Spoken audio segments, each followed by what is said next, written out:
Hi, I'm Terry Lee Bivona. I'm a registered nurse. Been in hospice about 12 years, and about 2 months ago I was diagnosed myself with stage 4 bone and prostate cancer, and I'm actually now a hospice patient. A little interesting turn on the dance of life. And what I'm doing with these videos is sharing some of my most profound experiences that have really helped mold me as both a person and I think a seeker of truth and love in life. So this is video 2, and the second series called A Life Worth Living, and this is called Just Give Me a Minute. And the reason I've used that title is because it's every step of this way I'm in a hurry, and in that hurry I want to get someplace else to the place where I'm at, and life in this scenario just seems to keep telling me to just give the situation I'm at one more minute, or to pay attention to the situation I'm in rather than where I think I want to be. So this day unfolds at about 8 o'clock in the morning. I actually was working in hospice. I had 6 patients to see that day already on my plate, and I got called by another nurse, again, 8 in the morning. And it's not uncommon for us as a team to kind of check in where each other's at, and location and crises are always kind of abounding and trying to help people out across the city. And he had asked me where I was located, this other nurse, and I gave him my location. And about 2 or 3 miles from where I was, there was a patient that had got admitted the night before. A lot of confusion on his part, a lot of distress from his family. He asked me if I could just stop in for a minute and just check on them. So of course you can already feel something's going to change. And I got to the house, and there were 2 sons, the patient's wife, and this man. And he was incredibly distraught. He could not sit down. He could not think in a straight line. He just was struggling pretty much at every level. He was apprehensive, a tremendous amount of confusion, and a lot of fear on his part. And this had been going on since he was admitted the day before, through the night, and here I am in the morning at about 8, and this had not ended for any of them. So they were all exhausted, they were all fatigued, and so we reviewed the medicines quite quickly. They seem to have the medicines they need. We came up with some suggestions on how to manage those a little better, scheduling and kind of how to get medicines in somebody that won't sit still. And as I was doing that, I began to realize that my attempt to kind of get in and out of that house was not the right thing to do. So what I did was I actually sat down in the dining room, and I created kind of a different vortex or energy field, half knowingly. And what I did is I created kind of an anchor point for everyone to kind of base themselves from. I decided at that point that seeing my other 6 patients would wait. And I waited, and I really sat there as calmly as I could. I talked to the man as he would kind of fly by me and check with my paperwork, and had to kind of get used to who I was. And the family did the same thing, the patient's wife and sons, and they would sit with me for a little bit, and they'd get up and follow him around the house and try to guide him in a safe way, and indoors, outdoors. So there was a lot going on, but I tried to use myself as an anchoring point, and one, because I needed it also. Tremendously large day ahead of me, a lot of difficulties with the upcoming patients. Just wasn't sure how I could handle everything, but I knew that for me to hurry out of this house was going to be the wrong thing to do. So after a period of time, it actually did kind of work in our favor. This man was able to take some medicine, and I would say is probably 50% calmer than he was when I got there. And so he was able to actually rest. I think he ended up on the couch in the living room, and out of partly exhaustion, was able to finally get some napping in while I was there. I got some time to talk with his wife, and one of the sons actually followed me outside even after kind of cordial departures were underway, and he needed to talk. And again, this clock is ticking in my head. I have things to do. I have a lot of people to see. And the message again was, just wait, just give me a minute. So literally I could feel in my chest. I was standing there with, I have a kind of a tackle box, or it was a medicine bag, I think, with that company, but it was big and had a laptop computer and nursing supplies and stethoscopes and things. So I'm kind of carrying that on my shoulder with the intent to kind of move forward. He needed my time. So I actually put the bag in my car, I closed the door of my car and I stood outside with him and talked for 30 minutes. And it was incredible because what he really needed to do was catch up with all of the things that was happening. And what he needed also was to not talk about big things. What we ended up doing was come in and we talk about medical things and crisis things and dying things and terminal illness care and equipment things and medicine things. They were wiped out. These are not normal things for these people. So we ended up actually talking about something he liked, which was cigars. And he actually went down to his basement and got a Cuban cigar and showed me how he handles a Cuban cigar and how he lights and trims a Cuban cigar. If a manager was to see that I was taking the time to do this, you can already imagine, eyes rolling, that I certainly have other things to do. But what I felt like with this man, this is the eldest son of this patient, this man too needed somebody to take a minute and let him just be himself. He'd spent a lot of time being the caregiver, being the one that was being asked all the questions, the power of attorney things. He just needed to come to an anchoring point where it was just him. And I gave him that.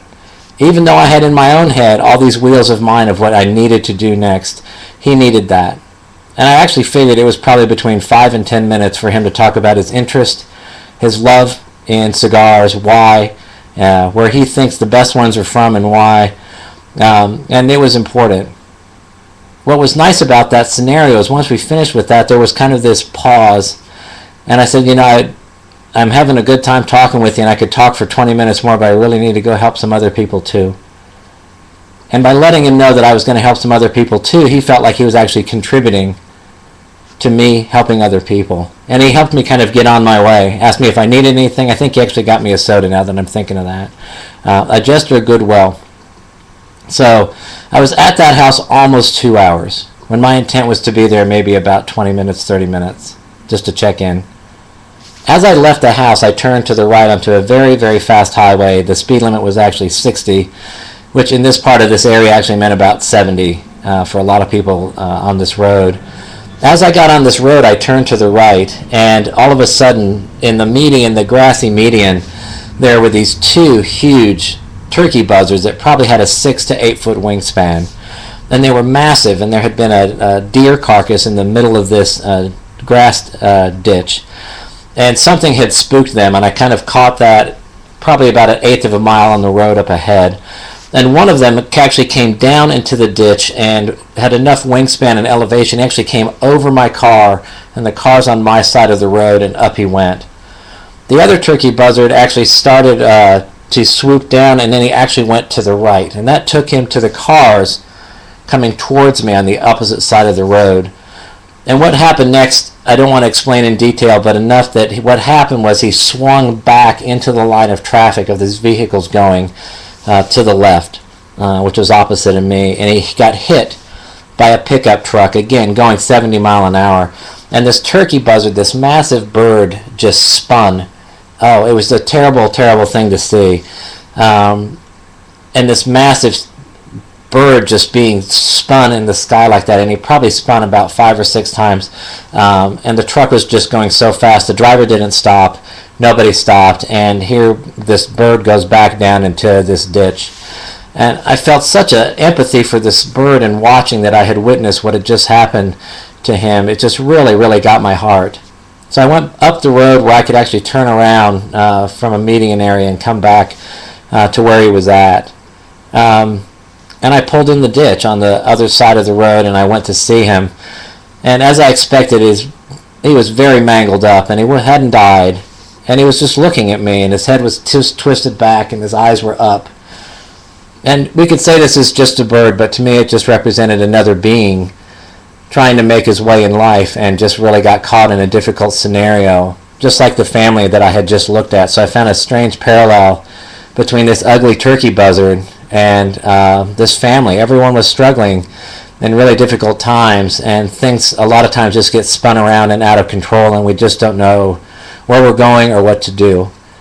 So as I looked at that bird, I actually talked to him as if he was just a soul. I didn't talk to it like it was a dumb bird or just a turkey buzzard or an ugly turkey buzzard. And I tried to give that bird as much love as I could. I had witnessed what had happened. And actually kind of in a soul-to-soul or in a love-to-love kind of way, I explained what I just saw. almost to help him kind of figure out what just took place. And as I did that, I just felt the softest kindness that I could give this bird. And I told him that the angels were here, and that I was going to part because I needed to go help some people also. But that I was glad to take a minute of my time just to share some love with him, and that I hoped that my kindness in that moment would make him feel a little better and a little safer, and to know that I was looking at him in a loving way, and that help was on the way for him to get to his bird heaven. Again, I had just taken a minute just to help myself maybe as much as this bird. And I got back in my car, and now I'm sitting here still with 6 other patients to see. It's about 11 in the morning. Actually, I think it was around 11:30 by this time. Somewhere in that, it was late. And the thing was, what was I going to do? I had so many people to see. It was important for me to spend time with that family. It was important for me to spend time with this turkey buzzard out of compassion. I got in the car, and the next patient I was going to see, I was obviously running late. And they said, we're okay. We don't need anything. The medicines are delivered. This is a woman. Mom's doing good. We'll see you Monday. This was all on a Friday. I called the next family, and they said almost the exact same thing. So here's 7 visits. I'm down now to have to make 4. And I ended up actually seeing 3 patients that day, the one that I talked about earlier, and then seeing actually 2 more in the afternoon, and one of them actually gave me lunch too. So what happened is the next 2 families actually nurtured me. This one family had lunch for me. I had lunch with them. It's not typical for us to do that, but they knew that I was hungry. They could see. They knew I was running late, and as much as we try to put on our professional demeanor, when you're exhausted and stressed, people can see through that. So it turned out in the beginning of the day that I took a minute for this family, which ended up being 2 hours in the beginning. I took a minute for this turkey buzzard because I saw all of its suffering and wanted to help ease that somehow.